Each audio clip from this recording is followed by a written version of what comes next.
বিয়ের পর মেয়েরা বাবার বাড়িতে অনেক অধিকার হারিয়ে ফেলে। তার মধ্যে সবচেয়ে বড় অধিকার হারায় কথা বলার অধিকার।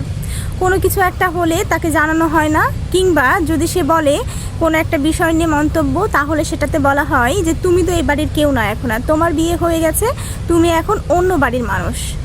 অনেক পরিবার আছে, অনেক ফ্যামিলি আছে যারা বলে না, যেসব ফ্যামিলি মেম্বার্সরা তারা অনেক ভালো, বাট ম্যাক্সিমাম ক্ষেত্রে এটা হয়ে থাকে যে মেয়ের পছন্দ এক সময় ঘরের দেওয়াল রং থেকে শুরু করে ঘর সাজানো, খাবার দাবার এবং কথার অনেক বেশি প্রায়োরিটি দেওয়া হতো, সেই মেয়েকে এক সময় সেই অধিকার থেকে তারা বঞ্চিত করে। এটা তারা মাথাতেই নেয় না যে একটা মেয়ের প্রতি কতটা মানসিক প্রেশার পড়ছে, কিন্তু তারা মনে করে বিয়ে হয়ে গেছে মানে সব কিছু শেষ। সব কিছু শেষ মানে তার সাথে কোনো ওই রকম বিষয়গুলো নিয়ে কথাই বলা যায় না, যেটা আমাদের পারিবারিক সমস্যার মধ্যে পড়ছে এখন।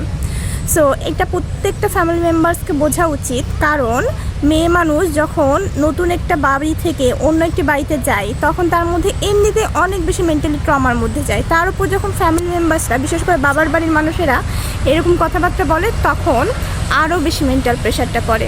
সো মেয়েরা আসলেই অসহায়।